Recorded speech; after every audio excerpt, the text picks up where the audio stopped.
I solved the sales problem about 12 years ago. Not because I'm naturally gifted. I wasn't. I started at 12%, same as the industry average. I was losing 9 out of 10 deals and I didn't know why.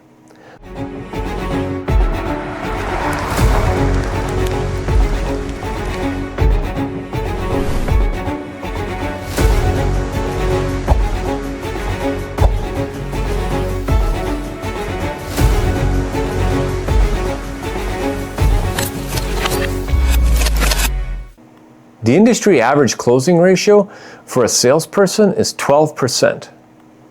That means for every 10 conversations your salesperson is having, they're walking away with 9 losses.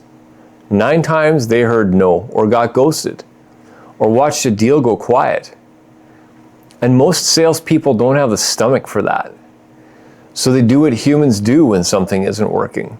They find something else to blame. The leads aren't good enough. The product isn't competitive. The marketing materials don't tell the story right. The quotes take too long to turn around. If we just had one more product line, then we'd have a customer. And here's where it gets really dangerous. The business owner starts to believe them. I've watched this happen more times than I can count.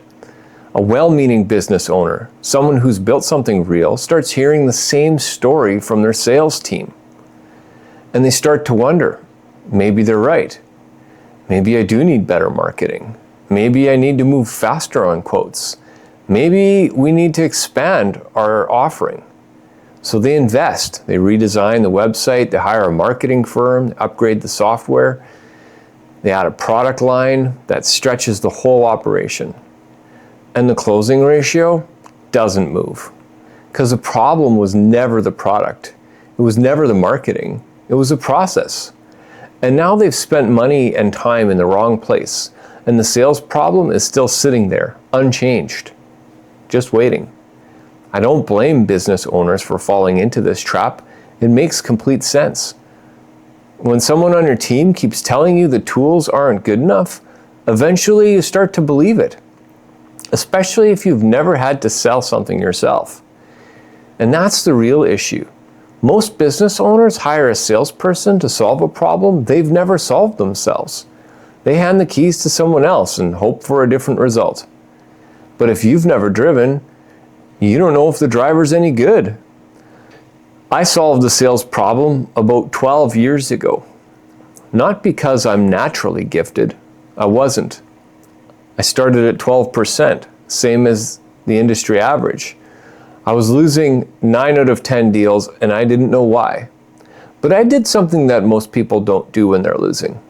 I stopped blaming and I started studying. Sales is a process. It's no different than your job site or your manufacturing floor. On a job site, there's a sequence. You don't drywall before you frame. You don't frame before you pour the foundation. There's a right way to do it. And when you follow the process, you get consistent results. Sales is identical. There's a process. And when you follow it, your closing ratio doesn't just inch up. It blows up. I went from 12% to 65% in 3 months, and eventually I hit 85%. 85% closing ratio. That means you're hearing no every 8 or 9 times you hear yes. And that's just not a grind anymore. That's a ton of fun. That's a business that actually works. Now I know what you're thinking. If sales is what I'm known for, why don't I just lead with that in my consulting work? And that's a fair question. Here's the honest answer. Most businesses are not ready to triple their sales. And I say that with all seriousness. Because here's what I've seen happen, and I've seen it more than once. You step on the sales gas pedal inside of a business that hasn't figured out its operations, its culture, its people, and things break. The team can't handle the volume. Quality starts to slip. You end up delivering a worse product to 3 times as many clients, and now you have a reputation problem on top of everything else.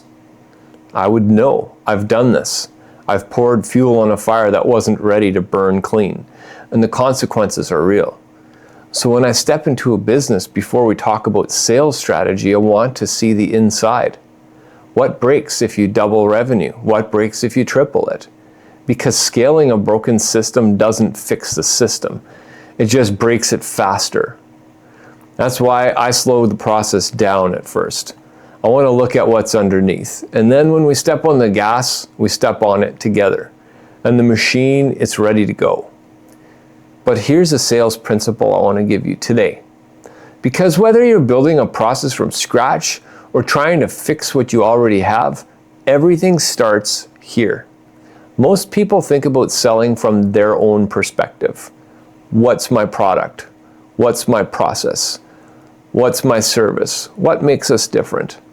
And they pitch from that place, talking about them, what they offer, what they've built, how good they are at what they do. And they totally miss the person sitting across from them entirely. Here's the shift. The best salespeople I know think about selling the way they think about buying. They put themselves in the seat of the customer and ask, what is this person actually experiencing right now? What do they want? What are they afraid of? What would a win actually look like for them? The book of Proverbs says it this way: the purposes of a person's heart are deep waters, but one who has insight draws them out. That's sales, not pitching, drawing out. Getting underneath the surface to understand what someone actually needs, and then meeting them there with everything you have.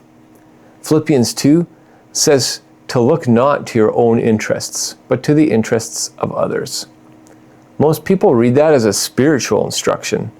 I read it as the best sales strategy ever written. Because when you genuinely care about what the person across the table needs, and you build your whole approach around that, trust forms fast. And trust is what closes deals. Let me give you a picture. Think about the last time you bought a car. Did you walk onto the lot and immediately go find the cheapest thing available? Probably not. You likely had a list in your head before you even got there. Fuel economy, interior, reliability, maybe you needed something for the family or something that felt good to drive after a long week. Features, comfort, performance. You narrowed it down first.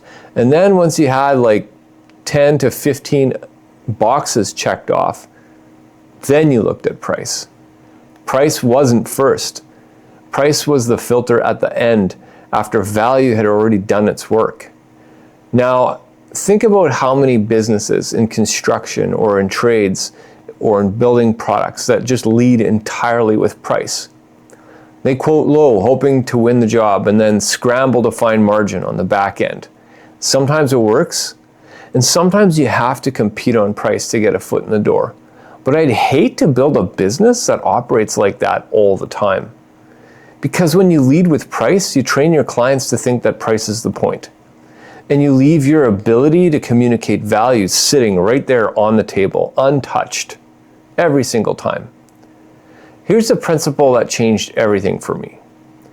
There's a difference between a Ferrari and a Mustang. One costs $450,000, the other one $75,000. Both are performance vehicles, but everyone in the room knows a Ferrari is worth more. Now, most people, when they're shopping for a car, a Mustang could fit the budget. A Ferrari, that's a reach. So they'll make a practical decision. Price determines the purchase. But here's where it gets interesting. What if you're out looking for a Mustang and you found a Ferrari listed for $95,000? Your first response is probably suspicion. What's wrong with it? What am I not seeing? You'd investigate. You'd ask questions. You'd kick the tires hard because the deal looks too good. But what if every question came back clean? What if the deal was real? You'd find the extra 20 grand, you'd figure it out because the value at $450,000 far exceeded what you had to pay to access it. That gap between value and cost is the entire premise of sales. When the person across the table from you can see that what you're offering is worth significantly more than what they have to pay for it, they find a way. They stop comparing you to the competitor. They stop haggling over your price. They make it work. But you have to show them. You have to communicate values so clearly, so specifically, so genuinely that the gap becomes undeniable. There's a story in the Gospels, a woman who breaks open an alabaster jar of perfume worth a year's wages and pours it over Jesus. The people around her were furious. What a waste! That perfume could have been sold and all the money been given to the poor. But she understood something they didn't. The value of who she was giving it to exceeded any cost that could be paid. And she gave everything without hesitation. That's what great sales communication does. It helps someone understand the value of what they're getting so clearly that the cost becomes secondary. Not because you manipulated them, but because you helped them see it. So here's what I want you to sit with this week. If your team is closing at 12%, it's not a marketing problem. It's not a process problem. And no amount of new materials or faster quotes is going to fix a process that doesn't exist. If you're leading with price because you don't know how to communicate value, you're leaving money on the table every single day, and you're training your market to expect less from you than you're actually worth. And if you're pitching your product without genuinely understanding what the person on the other side of the table actually needs, you're just selling. You're not serving. And that's a difference that people can feel. Think like a buyer. Communicate value relentlessly. Build a process around it and follow it. When the value of what you offer is clearly greater than the cost to get it, the sale is a slam dunk. It's not a tactic. That's the foundation. And if this was useful, share it with someone who's building a business and needs some help with their sales process. That's exactly who I made this for. And if you want to go deeper, there's a link below where we can start the conversation. I'll see you in the next one.